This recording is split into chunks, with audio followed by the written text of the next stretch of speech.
ભીષ્મે ભગવાનને વિનંતી કરી, મારી સાથ સદાય રહેજો રે નંદ દુલારામ. પ્રભુ મારું શરીર છૂટી ન જાય ત્યાં સુધી મારી સામેથી જરા પણ આગા પાછા થતા નહીં. સદેવ દેવો ભગવાન પ્રતીક્ષતામ કલેવરમ યાવદિનંદિનો.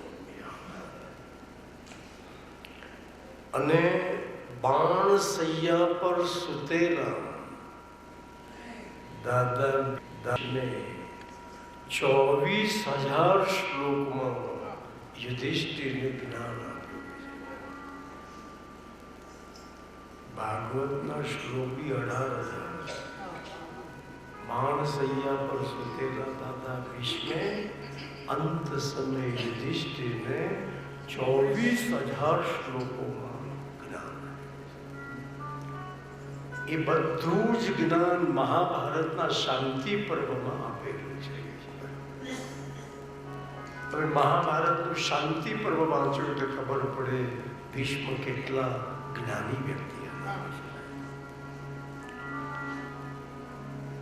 અને જ્ઞાન આપતા આપતા મકર સંક્રાંતિનો સમય આવ્યો. ભીષ્મને તો મરવા માટે આ બહુ સરસ સમય આવ્યો છે. સાક્ષાત પ્રભુ મારી સામે ઉભેલા છે. કુરુક્ષેત્રની ભૂમિ છે. ઉત્તરાયણનો સમય છે. આજે જ મારે શરીર છોડવું જોઈએ.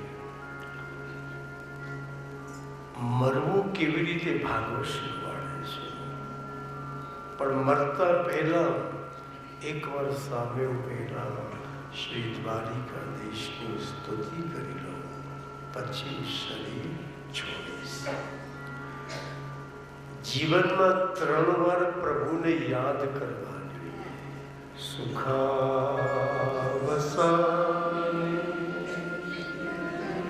ઇદમેવ સારં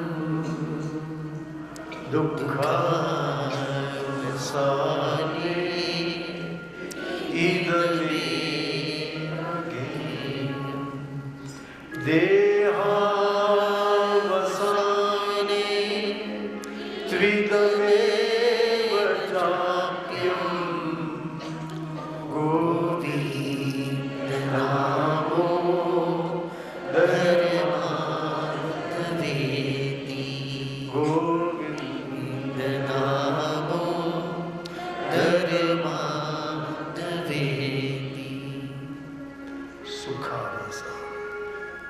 સુખમાં ભગવાનને યાદ કરવાની છે. જેટલો માણસ સુખમાં બગડે છે એટલો માણસ દુઃખમાં બગડતો નથી. સુખમાં ભગવાનને યાદ કરશો તો પ્રભુ સદબુદ્ધિ આપશે. અને જેનામાં સદબુદ્ધિ હોય એ કોઈ દિવસે બગડતો નથી. દુઃખાવસાને ઇદમેવ સારં. દુઃખમાં ભગવાનને યાદ કરશો તો ભગવાન દુઃખને સહન કરવાની શક્તિ આપશે. દેહાવસાને ઇદમેવ જાપ્યમ. અંત સમયે ભગવાનને યાદ કરશો, ભગવાન તમને મુક્તિ આપશે. ભલે આખું વર્ષ રખડી કરતું હોય પણ પરીક્ષામાં સાચા જવાબ લખ્યા હોય તેને પાસ તો કરવો પડે. એમ અંત સમય જેના મોઢામાંથી ભગવાનનું નામ નીકળે, ભગવાનને એને મુક્તિ આપવી જ પડે છે. ગીતાજીમાં ભગવાન બોલ્યા છે, અંતકાલે જ મામેવ સ્મરણ મુક્ત્વા કરે. બહુ ઓછા લોકો છે જેને અંત સમયે ભગવાન યાદ આવે.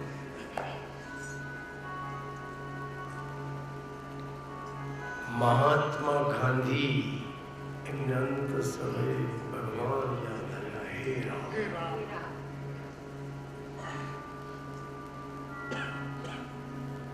મહાત્મા ગાંધી હતા તો ઇન્દિરા બી ગાંધી જ હતી. બંનેની છાતીમાં જ ગોળી વાગી છે, પણ ઇન્દિરાના મોઢામાંથી હે રામ નીકળ્યું ત્યારે ગાંધીજીના મોઢામાંથી હે રામ. બાકી બંને ગાંધીજી, બંનેને છાતીમાં જ ગોળી વાગી છે, પણ મહાત્મા ગાંધીના મોઢામાંથી રામ નીકળ્યું, ઇન્દિરા ગાંધીના મોઢામાંથી રામ નીકળ્યું નહીં. જે હૈયે હતું એ હોઠે આવ્યું. રણછોડદાસ બાપુ વચ્ચે પાંડુકેશ્વર આવે છે, એમાં જ રણછોડદાસ બાપુનો મોટો આશ્રમ છે. આ જોશીમઠ પછી જ આવે છે. જોશીમઠથી બદ્રીનાથ આવીએ ત્યારે વચ્ચે પાંડુકેશ્વર આવે છે. મોટો રણછોડદાસ બાપુનો આશ્રમ છે. એ રણછોડદાસ બાપુ સિદ્ધ પુરુષ હતા. રાજકોટમાં બહુ રહેતા હતા. અને એ રણછોડદાસ બાપુ અંત સમય બોલ્યા હે રામ મેં જા રહા. અંત સમયે એમનો મોઢામાંથી કયું વાક્ય નીકળ્યું? હે રામ મેં જા રહા. એમનો આશ્રમ પાંડુકેશ્વરમાં છે. લોકમાન્ય તિલકનો છેલ્લો શ્વાસ ચાલતો હતો ત્યારે એમના મોઢામાંથી નીકળ્યું યદા યદા વિતરવસ્યો ગ્લાનિર્ભવતિ ભારત. ગીતાજીનો આ શ્લોક બોલતા બોલતા લોકમાન્યના શ્વાસ બંધ થઈ ગયા છે. દુનિયામાં બહુ ઓછા લોકો છે જેને અંત સમયે ભગવાન યાદ આવ્યા છે. સાસુમાના છેલ્લા શ્વાસ ચાલે. વહુએ કીધું બા તમારી કોઈ અંતિમ ઈચ્છા ખરી? તો સાસુએ કીધું જરા આટલો શીરો કરી લાવો. જતા જતા શીરો ખાતી. વહુ શીરો કરવા ગઈ, શીરો કરીને આવી, પણ બા શીરો ખાવા રોકાયા.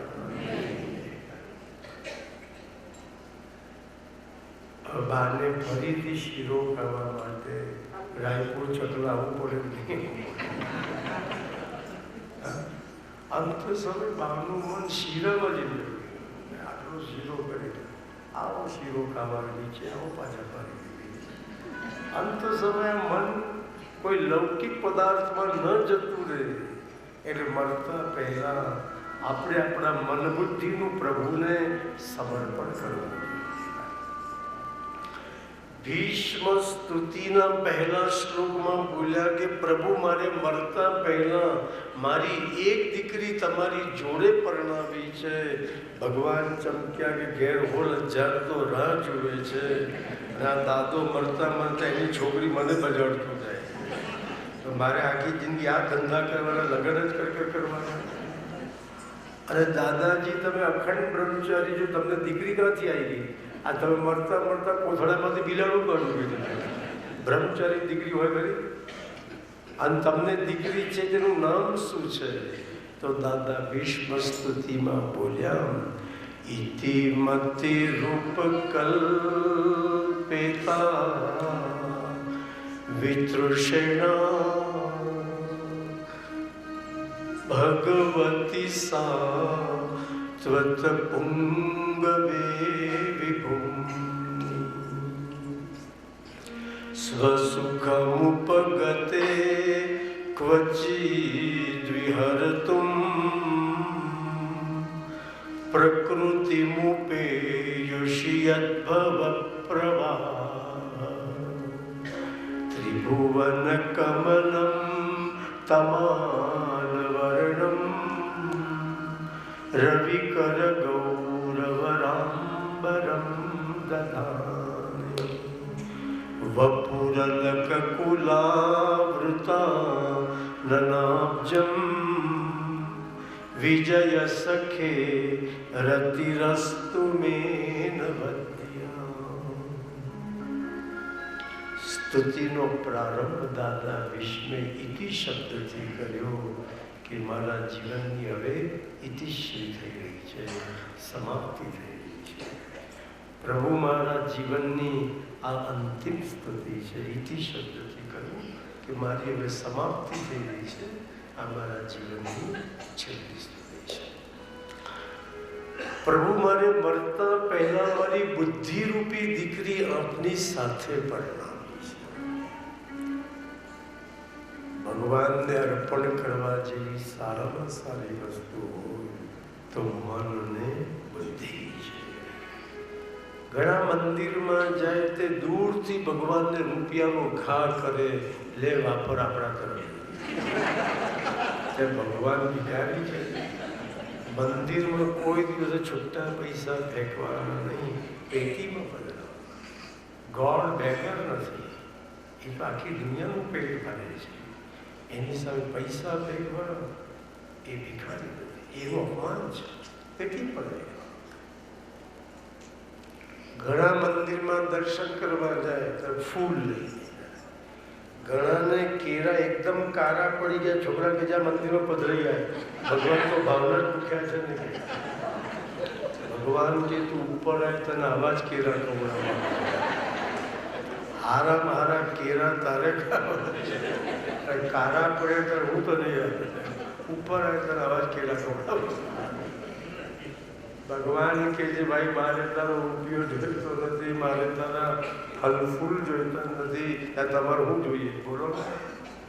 મય્યેવ મન આધત્સ્વ મયી બુદ્ધિમ નિવેશય મય્યર્પિત મનોબુદ્ધિ. મને તારી બુદ્ધિ મય્યેવ મન આધત્સ્વ મયી બુદ્ધિમ નિવેશય. ઈશ્વરને આપવા માટે સારામાં સારી વસ્તુ હોય તો મન અને બુદ્ધિ છે. મન બુદ્ધિ જેના છે એને તું સોંપજે.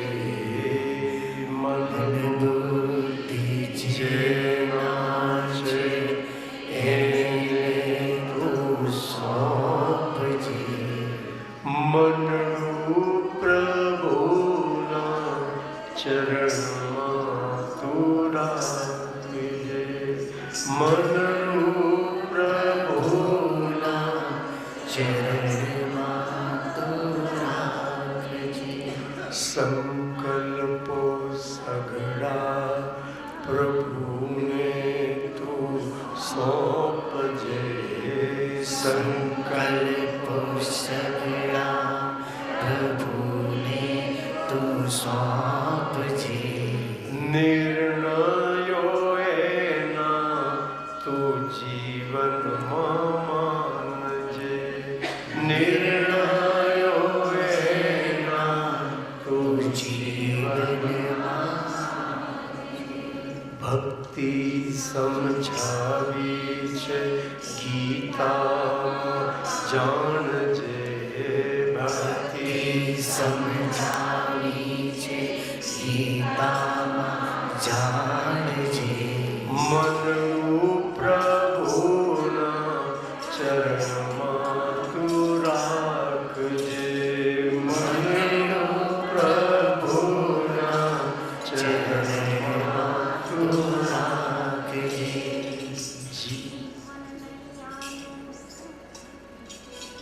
સંસાર સાગર છે એકલે તરાયના. સંસાર સાગર છે એકલે તરાયના. ઈશની સહાય વિના પાર ઉતરાયના. ઈશની સહાય વિના પાર ઉતરાયના. જીવન નૈયાનું સુકાન એને સોંપજે. જીવન નૈયાનું સુકાન એને સોંપજે. મનનું પ્રભુના ચરણમાં તું રાખજે. મનનું પ્રભુના ચરણમાં તું રાખજે.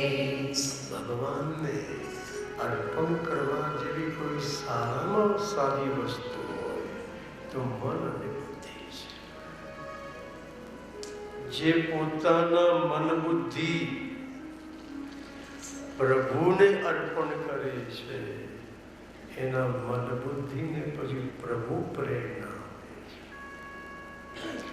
જે પોતાના મન બુદ્ધિ પ્રભુને અર્પણ કરતા નથી એમના મન બુદ્ધિને પછી રાગ દ્વેષ પ્રેરણા આપે છે.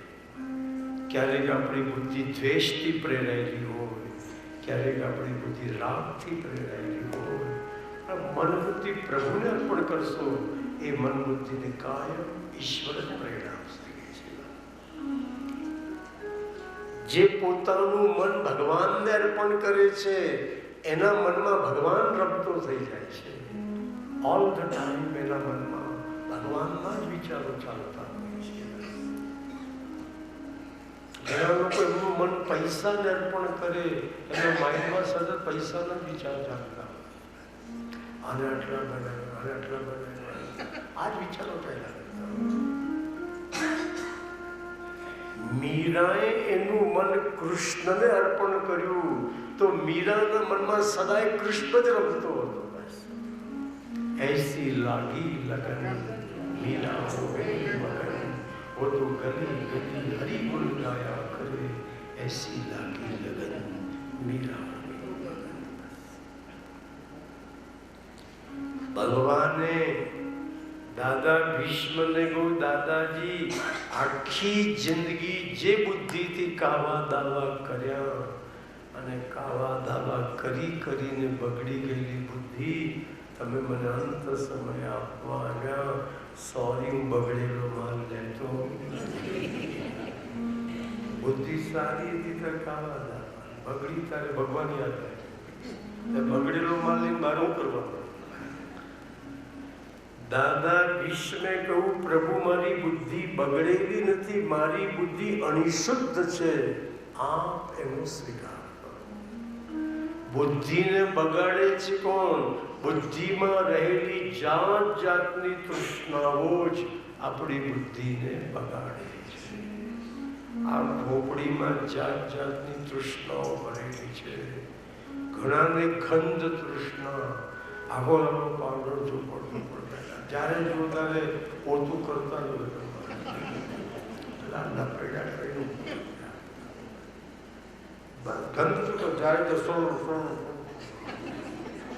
ગંધ તૃષ્ણા. ઘણાને રૂપ તૃષ્ણા, વારે વારે દર્પણમાં ડોક્યા કરવું કેવો લાગે. અને દર્પણ એવી વસ્તુ છે કે કાળિયામાં કાળિયો માણસ બી દર્પણની સામે ઊભો હોય તો એને એવું લાગે જાણે કામદેવનો ભત્રીજો છું. દર્પણની સામે બધા પોતાને રૂપાળા જ સમજતા હોય. ઘણાને રસ તૃષ્ણા હોય, તીખું તમતું ચટાકેદાર ધમધમાટ ખાવાની તૃષ્ણા, જરા ધમધમાટ બનાવતો. બધા મરચું એટલું નાખે, મરચા વગરની કોઈ વસ્તુ જ નહીં ખાવાની. ભાખરી તો કઈ મીઠા મરચા વાળી બનાવવાની. ભગવાને મીઠી મીઠી કેરી આપી, એ લોકો એમાંય મરચું નાખીને એનું હવે અથાણું કરી દીધું. મરચામાં લોકો કેટલા શોખીન. તમારે ભજીયા ખાય તો બી મરચાના ભજીયા ખાય. એક ભાઈ સુસ્માટા બોલાવતો જાય અને મરચાના ભજીયા ખાય.